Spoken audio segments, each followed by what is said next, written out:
Hello everyone, as we all know यहाँ से हमारे पास 40 टू 42 डेज है, राइट? तो यहाँ से हम किस वे में प्रिपेयर करें चीज़ों को ताकि स्कोर भी अच्छा हो। जो मैथ्स में तुम्हें डिफिकल्टी आ रही है, if you are in class 12 तो डेफिनेटली तुम्हें लग रहा होगा कि यार मैथ्स की चीज़ें मेरी वीक चल रही है, मुझे ज़्यादा प्रैक्टिस मैथ्स को देना है। और डेफिनेटली शायद तुम यहाँ पे ये भी कर रहे रहोगे कि तुम मैथ्स को ज़्यादा टाइम दे रहे रहोगे। बट अगर तुम चीज़ों को ऑब्जर्व करोगे, एनालाइज करोगे ना, तो मैथ्स का 300 और गैट का 600। तो ऐसा नहीं होना चाहिए कि तुम बस पूरा का पूरा फोकस मैथ्स में डाल दो। मैथ्स को जितने अच्छे से प्रिपेयर करो उतने गैट को करो, क्योंकि अगर मैथ्स में तुम सिर्फ कट ऑफ क्लियर भी कर लो, एटलीस्ट तुम अगर 100 110 भी स्कोर कर लो, you still have got to score more marks. Okay, तो अगर हम बात करेंगे कि भाई ये 40 टू 42 डेज में मैथ्स को तो तुम प्रिपेयर कर ही रहे हो, तो गैट को कैसे अप्रोच करें कि हमारा जो स्कोर है वो एकदम अच्छा हो जाए। ओके, तो सबसे पहले तुमने ये चीज समझो कि वो चीजें पिक करो जो तुम्हारा आउटपुट या जो तुम्हारे मार्क्स है ना वो उसको इंक्रीज करके दे। ओके, तो यहाँ पे देखो, तुम्हारे पास गैट है, गैट में हमारे पास करंट अफेयर्स, राइट? हमारे पास है इंग्लिश, हमारे पास है साइंस और पॉलिटी, ज्योग्राफी और हिस्ट्री, राइट? अगर यहाँ से अगर तुम चीज़ों को ऑब्जर्व करते हो तो अगर हम मार्क्स का देख लेते हैं, तो गैट हमें पता है कि भाई 600 मार्क्स का है, विद कितने क्वेश्चन आते हैं उसमें? 150 क्वेश्चन, राइट? जिसमें से करंट अफेयर्स को हम 10 टू 12 पकड़ ले। ओके, इंग्लिश हमें पता है फिक्स्ड है, 50 क्वेश्चन आने ही आने उसके, साइंस के 50 क्वेश्चन, और इन बाकियों के हम पकड़ के चलते हैं 40 question. Okay, 40 38 to 40 question, right? अब यहाँ पे देखो तुम किस वे में चीज़ों को अप्रोच करो। अगर यहाँ से सबसे फर्स्ट क्वेश्चन है कि क्या करंट अफेयर्स पढ़ना चाहिए, तो देखो अगर तुम यहाँ से करंट अफेयर्स पिक करते हो तो तुम्हें एटलीस्ट प्रीवियस 3 to 4 मंथ्स के पढ़ने पड़ेंगे, राइट? तो यहाँ से तुम्हें कितना टाइम डेडिकेट करना पड़ेगा? 2 आवर्स एवरी डे। कितना टाइम? 2 आवर्स एवरी डे देने पड़ेंगे, क्योंकि करंट अफेयर्स ऐसा है ना कि तुम्हें, अगर तुम करंट अफेयर्स पढ़ रहे हो तो तुम्हें वो चीज़ें रिवाइज भी करनी पड़ेंगी, और अगर तुम वीडियोस, ऑफकोर्स हम अभी न्यूज़पेपर नहीं पढ़ोगे, तुम वीडियोस को अप्रोच करोगे। तो जब तुम वीडियोस को अप्रोच करोगे, हर एक वीडियो तुम्हारे 2 आवर्स से कम होंगे नहीं, 2 आवर्स या 132 आवर्स, राइट? तो यहाँ पे हमारे पास, राइट, 42 डेज ही है। अब इस 42 डेज अगर तुम दिन का 2 आवर्स दे रहे हो, 2 आवर्स इंटू 42, 84 आवर्स। ये 84 आवर्स में तुम कितने क्वेश्चन प्रिपेयर कर पाओगे? 10 to 12 क्वेश्चन। और अगर हम करंट अफेयर्स का सेक्शन पकड़े तो वो अनप्रेडिक्टेबल है, राइट? कि तुम जो प्रिपेयर कर रहे हो वो आएगा या नहीं आएगा, राइट? है ना, ये तो पूरा अनप्रेडिक्टेबल है, तो कि जो हमने करंट अफेयर्स पढ़े वो आ रहे हैं या नहीं आ रहे। तो देखो, तो 84 आवर्स तुम इस चीज में डाल रहे हो, तो यहाँ से तुम्हारा आउटपुट जो, पता नहीं कि जो जिस वे में तुम प्रिपेयर कर रहे हो वैसा आउटपुट जनरेट होगा या नहीं होगा। तो तुम उस अपना जो फोकस है या जो अपने आवर्स है ना वो उस चीज में डाइवर्ट करो जहाँ पे तुम्हारा आउटपुट इंक्रीज हो जाए। फॉर एग्जाम्पल, अगर ये 84 आवर्स तुम अगर इंग्लिश और साइंस को ही पढ़ लो, इंग्लिश और साइंस को ही पढ़ लो, तुम कितने क्वेश्चन से रेडी हो जाओगे? 100 क्वेश्चन।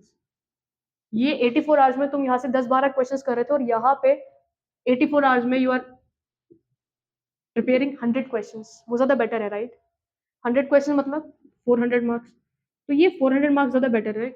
तो इट्स ऑल अबाउट कि तुम तुम्हारा आउटपुट कहाँ पे ज़्यादा जनरेट कर सकते हो, तुम अपनी प्रोडक्टिविटी कैसे एनहांस कर सकते हो। तो यहाँ पे 84 आवर्स दे के 10-12 क्वेश्चन करने से अच्छा बेटर है कि 84 आवर्स में तुम 100 क्वेश्चन प्रिपेयर कर लो, ताकि 400 मार्क्स, राइट? तो ये देखो, तो मेक श्योर तुम साइंस और इंग्लिश को ज़्यादा टाइम दो, राइट? क्लियर है ये चीज़? क्योंकि इट्स ऑल अबाउट तुम एंड में रिजल्ट कैसा जनरेट कर रहे हो, तुम्हारा स्कोर कैसा आ रहा है ना? तो याद रखना कि अगर तुम इस पॉइंट से करंट अफेयर्स पढ़ने का सोचोगे तो इट्स बेटर कि करंट अफेयर्स को छोड़ दो, फोकस ऑन इंग्लिश और साइंस। अगर हम बात करेंगे कि भाई साइंस में क्या पढ़े, तो यू ऑल नो साइंस में तुम्हें पढ़ना है क्लास 10th और क्लास 9th का साइंस एकदम अच्छे से।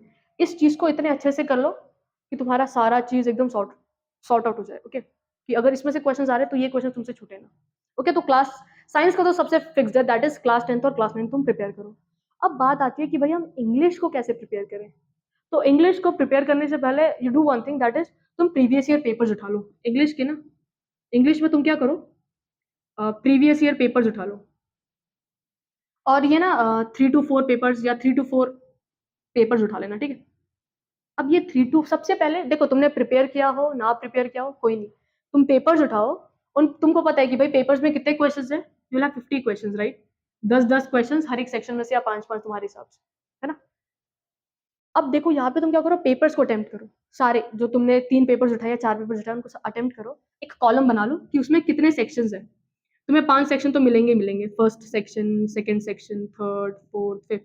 फॉर एग्जांपल पहला हमारा है ऑर्डरिंग ऑफ सेंटेंसेस, सेकंड हमारा एंटोनिम्स, सिनोनिम्स, ओके। फिर या ऑर्डरिंग ऑफ सेंटेंसेस या स्पॉटिंग एरर्स, ओके। ये सारे सेक्शंस लिख लो। ये पेपर 1, पेपर 2, पेपर 3 ऐसे तुमने लिख दिया। अब तुम क्या करो भाई, तुमने 50 क्वेश्चन अटेम्प्ट किए हुए हैं, तुम देखो कि भाई कौन से सेक्शन के सबसे ज्यादा क्वेश्चन रॉन्ग हो रहे हैं। जो भी रॉन्ग क्वेश्चन है ना, वो तुम नोट डाउन कर लो। फॉर एग्जाम्पल अगर मेरे ऑर्डरिंग ऑफ सेंटेंस के 2 क्वेश्चन रॉन्ग है फर्स्ट पेपर में से, तो 2 डाल दिए। एंटोनिम सिनोनिम के 5 है तो 5, इसके 3, ओके। और स्पॉटिंग एरर्स के अगर 2 है तो 2, ऐसे, ठीक है। फिर हर एक पेपर में से 1 2 3 2, ओके। अब यहाँ से होगा क्या, यहाँ से तुम्हें ये पता चलेगा कि भाई मेरा सेक्शन, देखो 50 क्वेश्चन तो तुम्हें प्रिपेयर करने ही करने हैं, तो इट्स बेटर कि तुम पहले ये जान लो कि भाई मेरा सबसे वीक सेक्शन कौन सा है। फॉर एग्जाम्पल अगर मेरा स्पॉटिंग एरर्स है अगर मेरा सबसे वीक सेक्शन स्पॉटिंग एरर्स है, तो हम सबसे पहला जो टॉपिक उठाएंगे that is spotting errors. Spotting errors के सारे रूल्स जान लेंगे, अच्छे से प्रिपेयर कर लेंगे, ओके। और मेक श्योर तुम एवरीडे इस चीज को यहाँ से 1 आवर दो। 1 आवर, ऐसा नहीं कि भाई एक टाइम के लिए हमने पूरा इंग्लिश प्रिपेयर कर दिया छोड़ दिया, नहीं। तुम यहाँ से 1 आवर पूरा रोज इंग्लिश को दो, जहाँ पे तुम 30 मिनट्स या 45 मिनट्स का कॉन्सेप्ट्स पढ़ लो, और फिर 30 मिनट्स तुम इसके क्वेश्चंस लगा लो, ठीक है।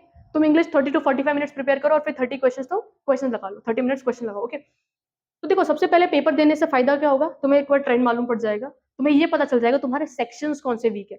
और फॉर एग्जांपल अगर मेरा सबसे वीक सेक्शन स्पॉटिंग एरर्स है, तो सबसे पहले स्पॉटिंग एरर्स उठाएंगे, 45 मिनट्स एवरीडे वो रूल्स पढ़ लेंगे, और 30 मिनट्स हमने क्वेश्चन लगा दिए एवरीडे, ठीक है। इससे क्या होगा, तुम्हारा जो जो कॉन्सेप्ट वीक है वो कॉन्सेप्ट तुम्हारे स्ट्रॉन्ग होते हुए जाएंगे। एक बार तुम्हारा स्पॉटिंग एरर्स एकदम स्ट्रॉन्ग हो गया, उसका जो नेक्स्ट वीक कॉन्सेप्ट है उसको उठाओ, उसको प्रिपेयर करो, उसको साइड में कर दो, ओके। और मेक श्योर तुम एवरीडे रिवीजन करते हुए जाओ उस चीज की। तो इंग्लिश के 50 क्वेश्चन तुम्हारे प्रिपेयर हो जाएंगे। एटलीस्ट 50 में से अगर तुम रोज इतना टाइम डेडिकेट करोगे, तुम 40 या 35 to 40 क्वेश्चन आराम से अटेम्प्ट कर लो, राइट। ये 40 क्वेश्चन कहाँ पे, ये 10 क्वेश्चन कहाँ पे, राइट। तो इंग्लिश को इस वे में प्रिपेयर करना। आई होप इतनी चीजें तुम्हें समझी कि इंग्लिश को कैसे प्रिपेयर करना है, ओके। अब यहाँ से जो हमारे पास 42 डेज है हम उसको कैसे यूटिलाइज करें। देखो तुम्हें ये चीज तो क्लियर है कि भाई हमारा सबसे इंपॉर्टेंट है साइंस, हमारा सबसे इंपॉर्टेंट इज इंग्लिश, राइट। तो यहाँ से देखो अगर हम साइंस की बात करते हैं, तो science class 10th plus class 9th को पढ़ने के लिए हमें एक हफ्ते से ज्यादा लगेगा नहीं। मतलब अगर हम जुलाई 18 से भी स्टार्ट कर लें, अगर हम जुलाई 18 से भी स्टार्ट कर लें, तो जुलाई 25 के करीब हमारा ये चीज प्रिपेयर हो जाएगा, ओके। अब देखो अगर बात करोगे तो यहाँ पे एक टाइम होगा तुम्हारा अगस्त 15 से अगस्त 30। ये टाइम को सिर्फ और सिर्फ ना तुम किसके लिए डेडिकेट करना, रिवीजन के लिए। क्योंकि अगर रिवीजन नहीं करोगे तुम्हें चीजें और अच्छे से याद नहीं हो पाएंगी, राइट। तुम जितना रिवीजन करोगे उतनी चीजें तुम्हें टेस्ट के टाइम पे याद आएंगी, राइट। क्योंकि एट द एंड तुम्हारा मेन मोटिव क्या है, टेस्ट में अच्छा आउटपुट लाना, राइट। अगर तुम सिर्फ न्यू चीजें पढ़ते जाओगे और रिवीजन नहीं करोगे तो तुम पुरानी चीजें भूल जाओगे, और टेस्ट में तो पुरानी चीजें ही तो आएंगी तुम्हारे लिए काम, राइट। तो रिवीजन करना, क्योंकि यहाँ से आउटपुट इंक्रीज होगा।